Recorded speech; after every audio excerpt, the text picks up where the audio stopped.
بسم اللہ الرحمن الرحیم۔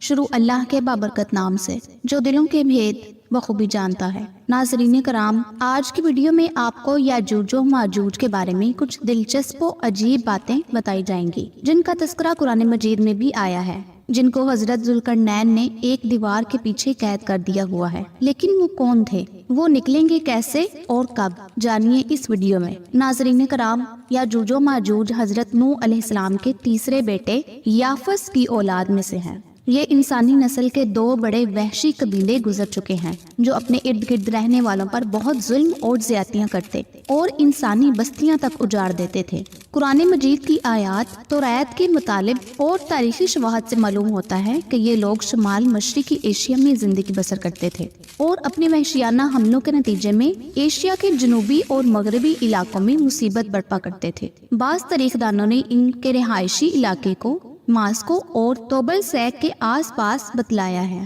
حضرت ذوالقرنین کے زمانے میں یاجوج و ماجوج کے حملے وبال جان بن گئے تھے۔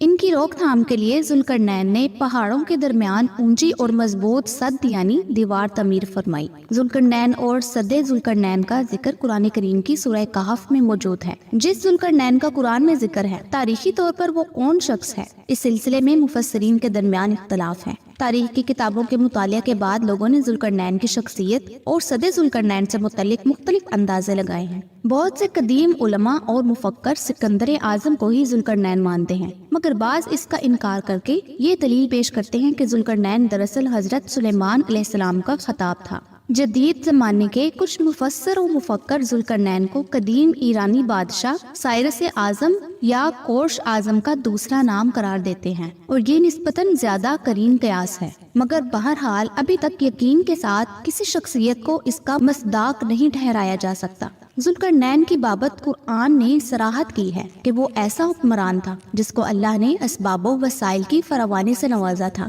وہ مشرقی اور مغربی ممالک کو فتح کرتا ہوا ایک ایسے پہاڑی درے پر پہنچا جس کی دوسری طرف یاجوج اور ماجوج تھے۔ قرآن کریم کی سورہ کہف میں بحوالہ یاجوج ماجوج ذوالقرنین کے حالات بیان کرتے ہوئے فرمایا گیا ہے کہ جب وہ اپنی شمالی مہم کے دوران 100 دیواروں کے درمیان پہنچا تو وہاں اسے ایسی قوم ملی جس کی زبان ناقابل فہم تھی۔ تاہم جب ترجمان کے ذریعے گفتگو ہوئی تو انہوں نے عرض کیا کہ یاجوج ماجوج اس سرزمین پر فساد پھیلاتے ہیں، لہٰذا تو ہمارے اور ان کے درمیان ایک سد یعنی دیوار تعمیر کر دے۔ چنانچہ ذوالقرنین نے اس قوم کو یاجوج ماجوج کی یلغار سے بچانے کے لیے دیوار بنائی، اور جو دیوار بنائی گئی وہ کوئی خیالی اور مانوی نہیں بلکہ حقیقی ہے، جو کہ لوہے اور پگھلے ہوئے تانبے سے بنائی گئی تھی، جس سے وقتی طور پر یاجوج ماجوج کا فتنہ دب گیا۔ جب یہ دیوار تعمیر ہو گئی تو ذوالقرنین نے اللہ کا شکر ادا کیا جس نے یہ دیوار بنانے اور لوگوں کو آئے دن کی پریشانیوں سے نجات دلانے کی توفیق بخشی، مگر ساتھ ہی لوگوں کو یہ بھی بتا دیا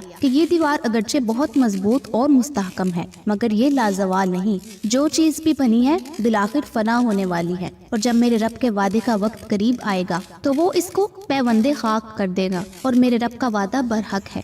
رہی یہ بات کہ سد ذوالقرنین کہاں واقع ہے تو اس میں بھی اختلافات ہیں، کیونکہ آج تک ایسی 5 دیواریں معلوم ہو چکی ہیں جو مختلف بادشاہوں نے مختلف علاقوں میں مختلف ادوار میں جنگجو قوموں کے حملوں سے بچاؤ کی خاطر بنوائی تھیں۔ ان میں سے سب سے زیادہ مشہور دیوار چین ہے، جس کی لمبائی کا اندازہ 1200 میل سے لے کر 1500 میل تک کیا گیا ہے اور اب تک موجود ہے، لیکن واضح رہے کہ دیوار چین لوہے اور تانبے سے بنی ہوئی نہیں ہے اور نہ ہی وہ کسی چھوٹے کوہستانی درے میں ہے، وہ ایک عام مسالے سے بنی ہوئی دیوار ہے۔ بعض کا اصرار ہے کہ یہ وہی دیوار مارب ہے کہ جو یمن میں ہے۔ یہ ٹھیک ہے کہ دیوار مارب ایک کوہستانی درے میں بنائی گئی ہے، لیکن وہ سیلاب کو روکنے کے لیے اور پانی ذخیرہ کرنے کے مقصد سے بنائی گئی ہے۔ ویسے بھی وہ لوہے اور تانبے سے بنی ہوئی نہیں ہے، جبکہ علماء اور محققین کی گواہی کے مطابق سرزمین قفقاز میں دریائے خزر اور دریائے سیاح کے درمیان پہاڑوں کا ایک سلسلہ ہے کہ جو ایک دیوار کی طرح شمال